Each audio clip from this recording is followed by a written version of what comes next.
Hey everyone, welcome to the channel. Today I'm going to do a general Aries to Pisces. I just need to see where I put the book. We're going to go ahead and break out the Santa Muerte Oracle again. Do another one. This one's going to be a little more freestyle.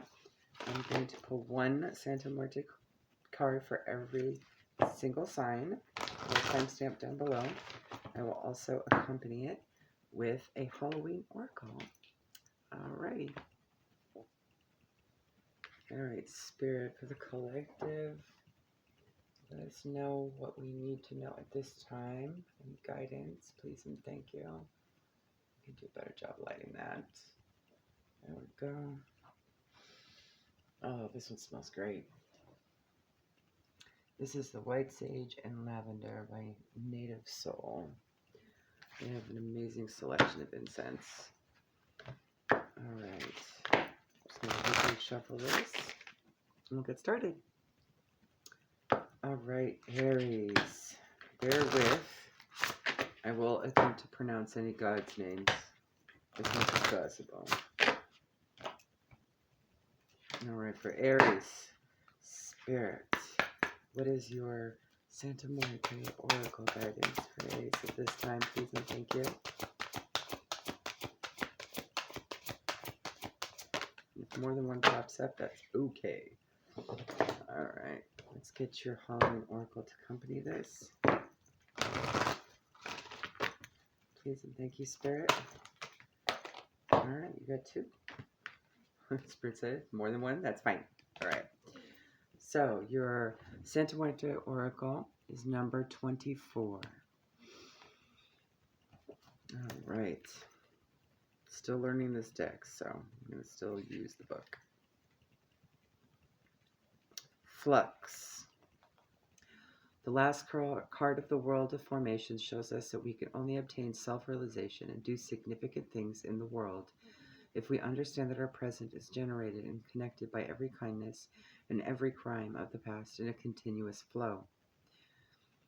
We are like antennae that can receive and transmit the original light that comes from the 8th card of emanations, which also reaches us through our parents, our grandparents, our ancestors, and through the forms we have given our gods. The advice of the dead: remember that you are the one in the present, holding your future, and that if you want this future to be positive, you must first look inside yourself, because every action you decide to take in the world is nothing but a reflection of yourself. And your Oracle, Halloween Oracle cards that came up are Skeleton, Strength, and Werewolf, Exploring Wildness.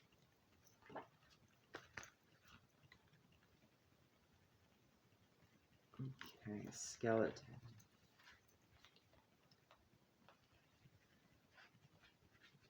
Dare to show strength and vulnerability if that is what you really feel.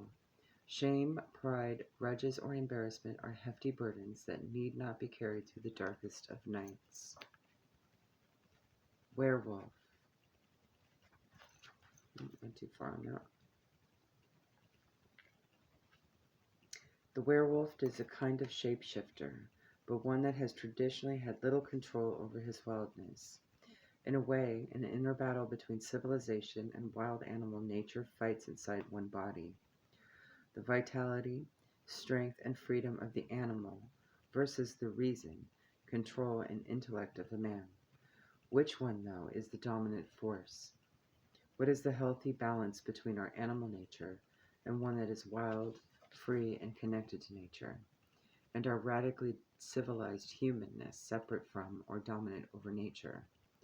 The werewolf asks us to consider this balance and to delve into our own ideas of wildness, independence, and custodianship of the planet. When is the last time you spent all day outside?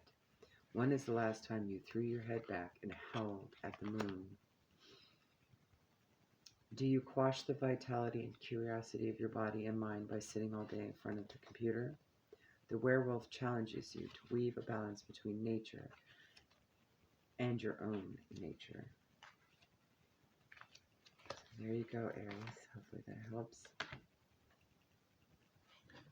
All right, Taurus, let's get you a card from Santa Muerte. Please and thank you, Spirit. Guidance for Taurus at this time. Thank you. Let's get one from Halloween Oracle.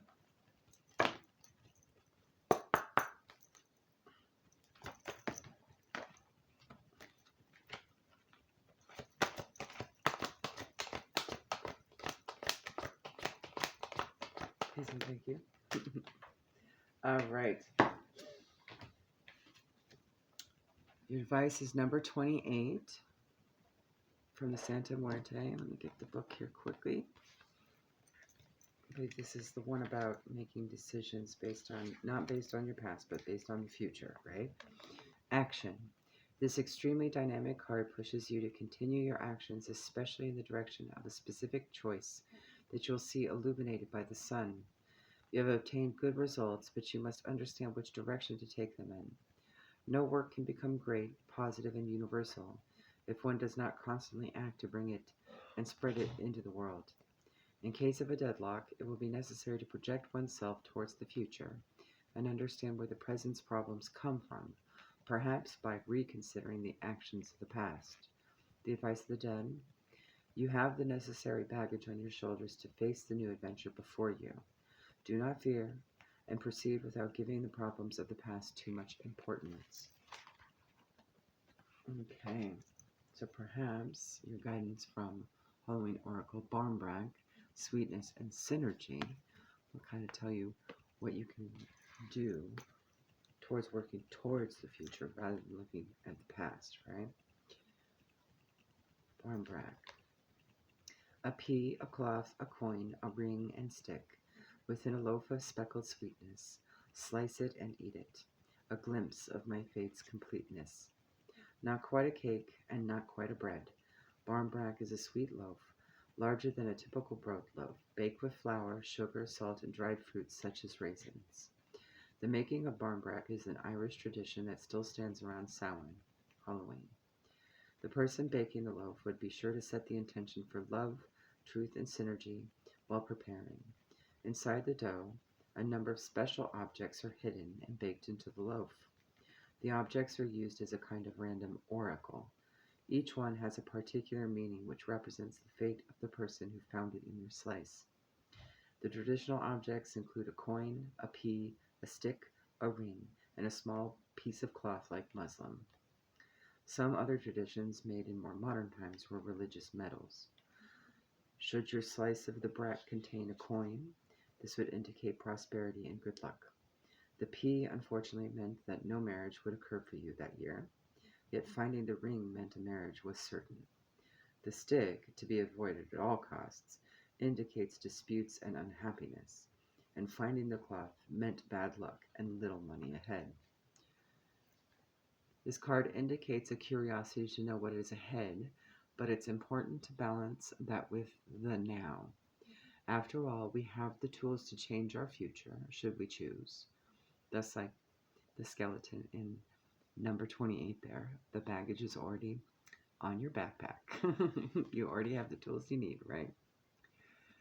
The sweet synergy of barmbrack, all the ingredients, including the objects, are more complete and powerful together than they are individually, should encourage you to seek your own sweet spot. All right, there you go, Taurus. All right, Gemini. Spirit, what guidance do you have for Gemini at this time? Please and thank you.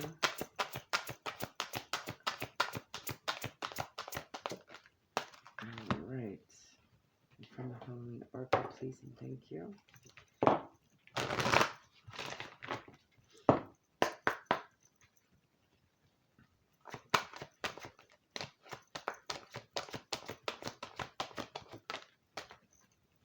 All right.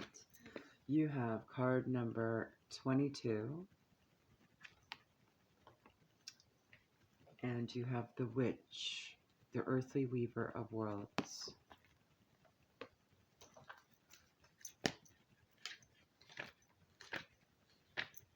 Number 22, Intellect. The archetype of order seen by the sixth card can be expressed on the formation plane by human intellect. Here is the birthplace of language, the world of ideas, knowledge, where communication takes place and a culture is generated. The intellect, much like the Salve, referred to the god. Oh goodness, I'm gonna have to pronounce their name. Bear with. All right, Mictlan Te Kutli. With its cutting action, analyze, fragment, then recompose in a form of final synthesis. It directs and controls, but for this very reason, it can become an obstacle for expansion and dynamism. The advice of the dead? Put instinct aside for the moment and analyze the situation you are in rationally. You have the witch here, who's the earthly weaver. All right.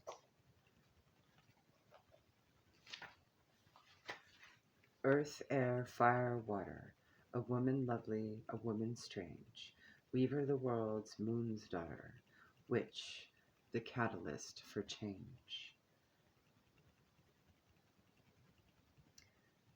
Through spells and rituals and even through herbal recipes, yes, often brewed in a cauldron, witches weave the powers of this world and the next in synergy to solve problems and heal. Holding this card means that you can weave your own change throughout your life, and that magic is indeed afoot. You must understand that you have power and it is real. It may also indicate that others may be threatened by your developing personal power, and that they may not appreciate or like the changes in you as you grow. Be prepared for this, and do not be discouraged. New friends and better opportunities will be attracted instead. So, with regards to any situation, you do need to rationalize, right? And just kind of examine the circumstance for what it is in terms of where you're going, right? Okay? And see if it lines up with your needs as well. Just don't be afraid of your power, you know? You don't have to dim your light just to make others feel comfortable, right? All right, there you go. All right, Cancer. Spirit guidance to you for Cancer at this time, please and thank you. Go ahead and pull from the Halloween Oracle as well. Get a quick shuffle on this. Please and thank you, Spirit.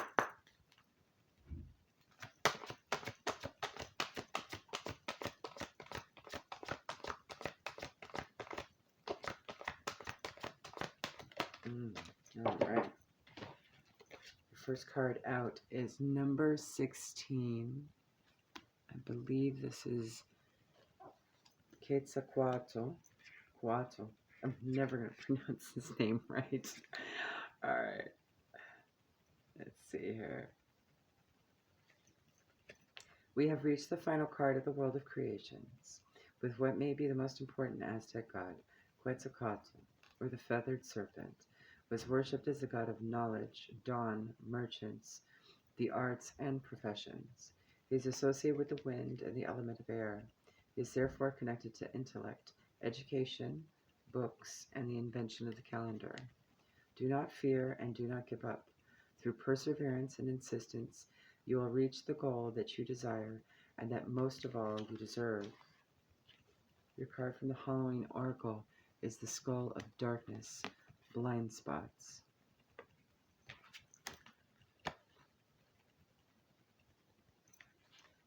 We may not wish to delve there, the shadows, the darkness, the unknown, yet when we search, we reveal, and our power it has grown. The beautiful, mysterious Skull of Darkness encourages us to look to the part of ourselves that normally remains hidden or unseen as possible. We may not appreciate or like certain aspects of ourselves, and yet sometimes our greatest treasures lie within these areas. How many times have you heard of famous artists or people extremely successful in their fields being bullied or for being so different? Yet it is their very differences from others that make them so powerful. Additionally, all of us at some stage of life has certain blind spots that may cause us grief and trouble. Although we cannot see the issue clearly, it is the repeated patterns of pain that may alert us to them, symptoms, if you will. For example, the same things keep happening over and over again. We may be betrayed repeatedly, fail at something repeatedly, not complete tasks continually. Peace and pattern breaking can be achieved by doing the work and uncovering our blind spot, or even consulting trusted close friends or professionals to assist us to see what we cannot. So, with this, it would appear that whatever shadows you do have to work on, you may need to get some intellect, education, okay? Just like Quetzalcoatl suggests, right? And persevere and be insistent about it to figure out what the underlying issue may be, okay? There you go, Cancer. All right, Leo. Let's see what guidance we have for you today.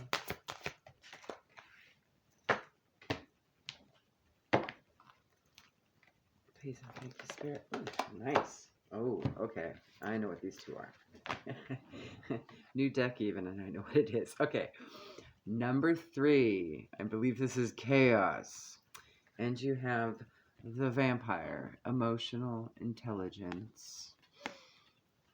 All right. External energy. Screaming, screaming, screaming. You may have to be on the lookout for some issue here. All right. Number 3. Chaos. Oh, that is a beautiful card. So it may be more artistic than a problem, right? Okay. Or maybe that might be an identifier for you. This card represents the shapeless primordial soup, the alchemist's receptacle, the palette held by the artist before he starts painting, as shown in the art card. Technical ability and knowledge are ready and abundant, but the final execution and the right route are needed to avoid dispersion.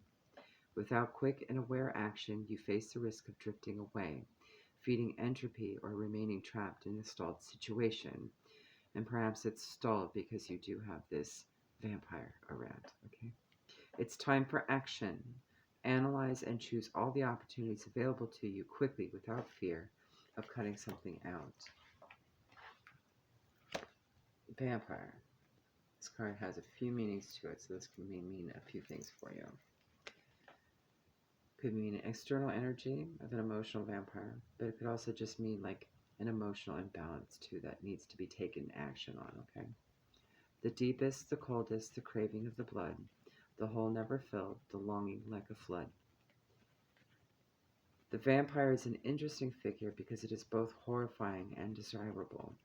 Having someone want us so much that they desire to be that closely linked with us does feel good until we realize there's nothing much left of us to give. Most of us have heard of the concept of emotional vampirism, the idea that people feed off our energy and our goodwill and take advantage of us through manipulation and their incessant neediness. Should the vampire card appear, it may indicate that you're being drained in this way, and the time has come for stronger boundaries. Take action. We need to be aware of what gives us energy in our lives and what takes it away. We should be aware of needing people to need us, and why we invite people like this into our homes, workplaces, and lives, if indeed we have them around us. Developing the emotional intelligence within ourselves helps us defend against this kind of emotional and psychic attack, and enables us to foster healthy, equal relationships of all kinds. There you go, Leo. All right, Virgo. Spirit, what guidance do you have for Virgo at this time? Please and thank you.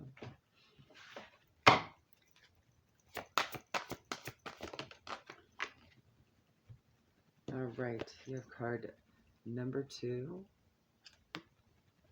I believe this is the masculine card.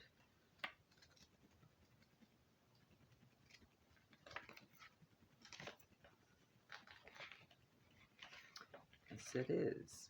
The first active, dynamic, and creative impulse that emerges from the darkness. The second card is no less than the fundamental force of the universe, the first push towards the outside, a channel of passage both stimulating and vital, the desire to become and to evolve.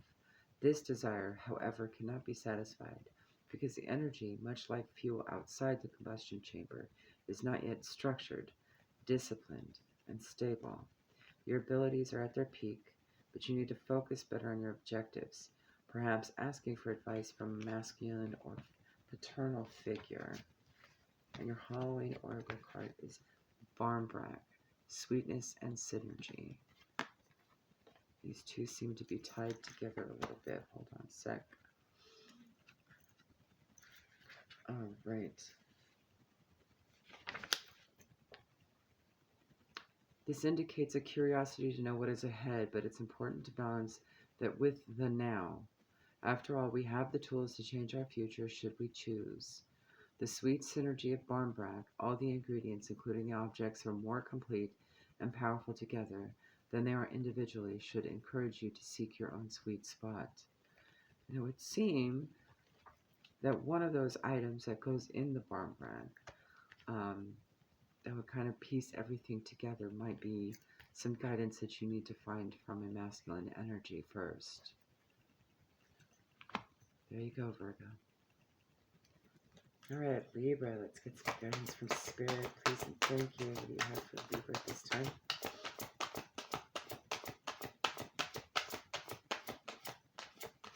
There we go. From Halloween Oracle, please. Nice, we got two. All right, your Centiloid Oracle is number 24. Don't remember which one this is. Let's see. Flux. The last card of the world of formations shows us that we can only obtain self-realization and do significant things in the world if we understand that our present is generated and connected by every kindness and every crime of the past in a continuous flow. We are like antennae that can receive and transmit the original light that comes from the 8th card of emanations, which also reaches us through our parents, our grandparents, our ancestors, and through the forms we have given our gods. Remember that you are the one in the present, holding your future, and that if you want this future to be positive, you must first look inside yourself, because every action you decide to take in the world is nothing but a reflection of yourself. Now, the first Halloween card that popped up, face up, is Jack-o'-lantern, protection. And that is all about having your ancestors protect you, okay? So first and foremost, I'll go ahead and read a little bit about that for you. Just because it's fun to read a little poem in the beginning, too. All right. Oh, Jack, let me carve my protection. Shine your fire outwards, evil, rejection, and reflection. Know that you are protected and that you are capable of creating the life that you want, and that the universe supports you should Jack shine his light upon you. Boundaries are important to teach people how to treat us, and drawing this card indicates that you may wish to renew the ones you have or to establish new ones. You also received the underworld, where all things pause and begin again.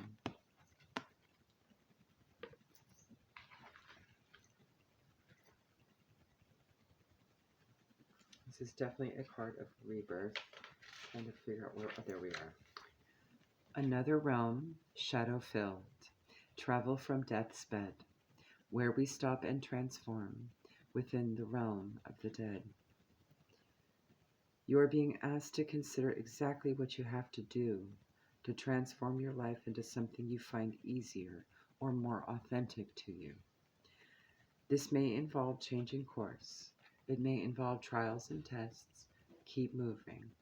While things may fall away and your life may appear bare for a time, this is temporary. Space is being made into which you can create the new, thus reestablishing all those boundaries, right? You have that ancestral protection with you. Just can go with your flow, right? Like the Flux card said, remember that you're the one in the present, holding your future. And that if you want this future to be positive, you must first look inside yourself. Because every action you decide to take in the world is nothing but a reflection of yourself. So authenticity is key here. I know I totally didn't say that right. All right, there you go, Libra. All right, Scorpio.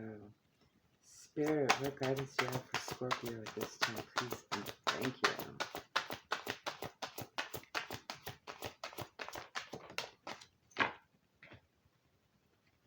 Okay, let's pull one from the Halloween Oracle.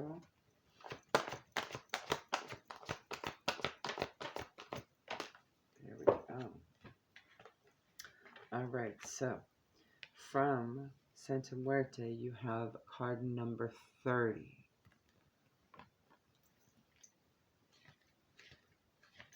Realization.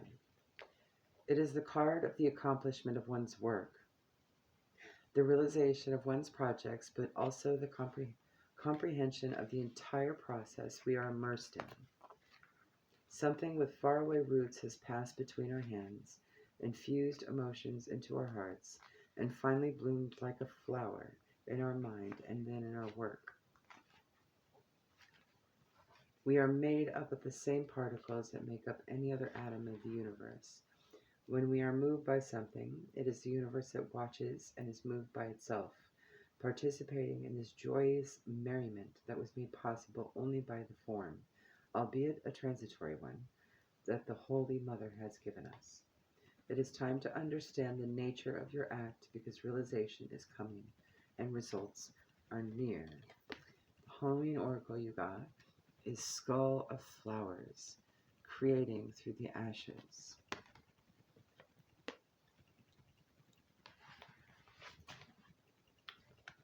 To blossom and bloom, the work must be done. Through fire and ashes, our fortune, it comes.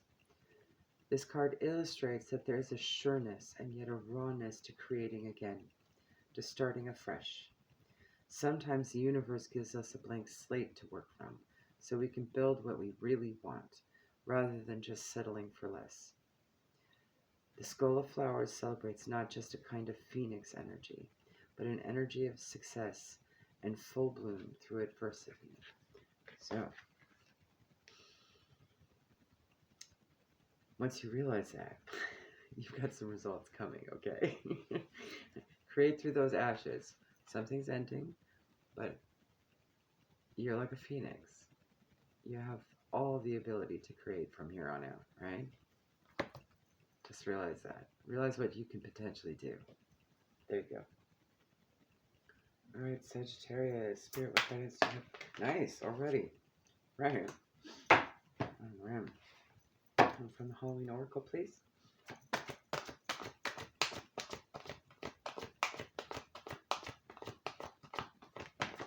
right, thank you. All right.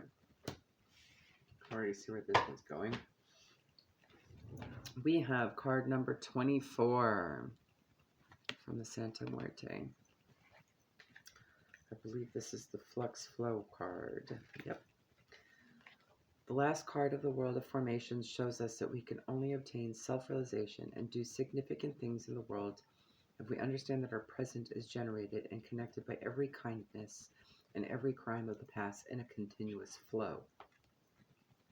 We are like antennae that can receive and transmit original light, which also reaches us through our parents, our grandparents, our ancestors, and through the forms we have given our gods. Remember that you are the one in the present, holding your future, and that if you want this future to be positive, you must first look inside yourself, because every action you decide to take in the world is nothing but a reflection of yourself. And your advice from the Halloween Oracle is Apple, risk and reward,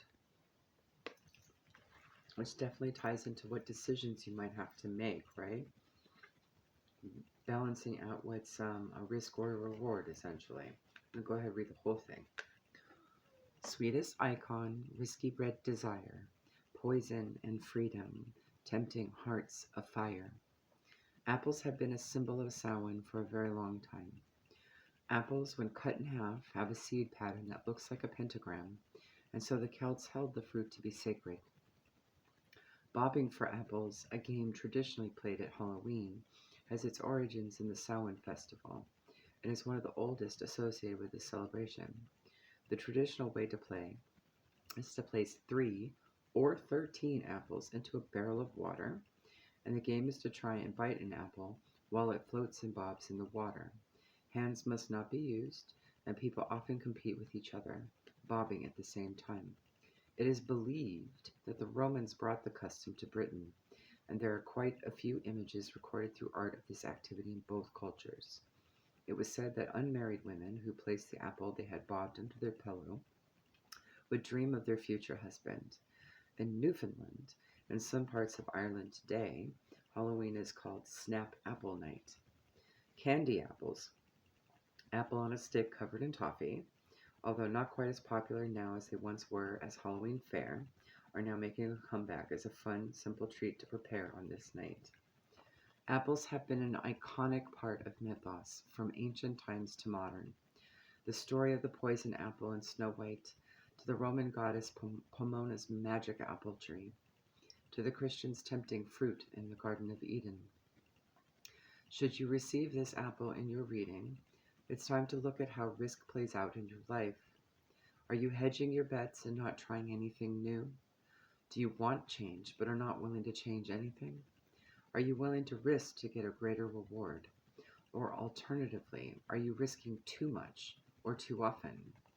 So whatever decisions you make, going through that flux and flow, right? Make sure that you balance out whatever risk and reward you're going to get in that situation as best as you can, okay? Last thing you need to do is overextend your hand, so to speak, okay? Here you go, Sagittarius. All right, Capricorn, let's see what guidance Spirit has for you at this time. Spirit, please and thank you for Capricorn. What guidance do you have?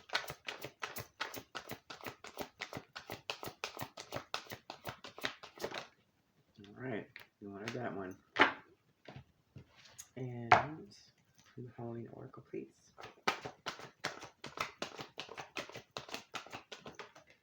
Thank you. Card you have is card number 10 from the Santa Muerte Oracle.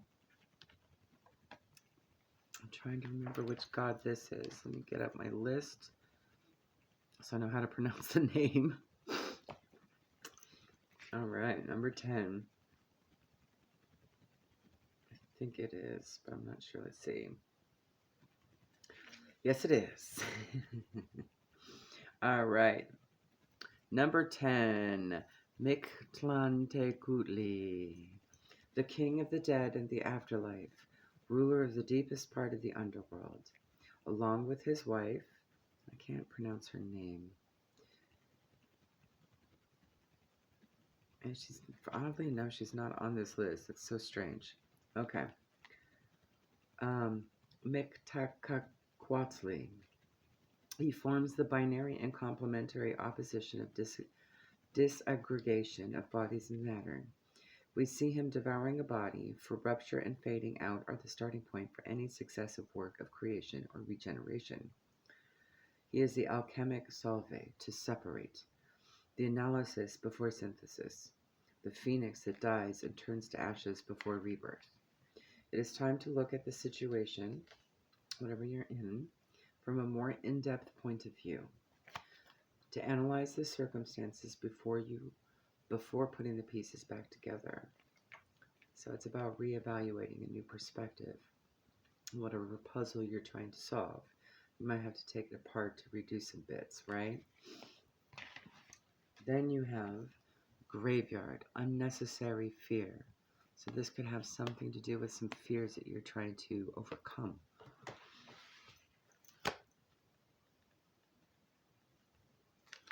The stones, they mark the eternal resting place, yet the spirits there are walking, and they are ready for the chase.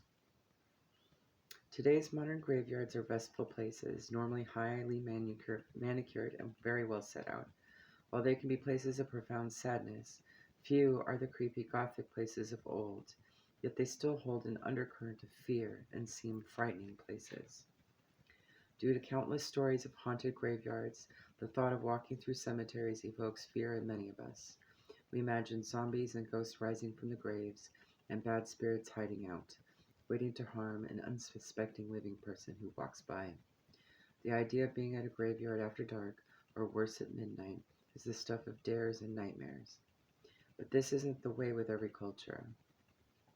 On the Mexican Day of the Dead, whole families picnic on the graves of their loved ones who passed. Children play upon the graves. People play music, drink wine, and share food, all in the company of the dead. Graveyard dust is used as an ingredient in protective spells, not curses. Know that you fear unnecessarily. Things are not as they seem, and you can overcome your obstacles. The anxieties you have, although real, should be put aside before they haunt you long term. Instead, trust that you know the correct next steps and that you will act upon them. And our Queen of the Dead in the afterlife has asked you to study and analyze it, right? To put together that synthesis of whether or not this fear is even needed or not, right? Whatever is fearful for you may actually just be a ruse. And at the same time, you could dissect it, right? And then put it back together and find out what the missing piece is, you know, in that sense as well. There you go. Hopefully that helps. All right, Spirit, for Aquarius, what guidance do you have at this time, please? Thank you. Oh, nice.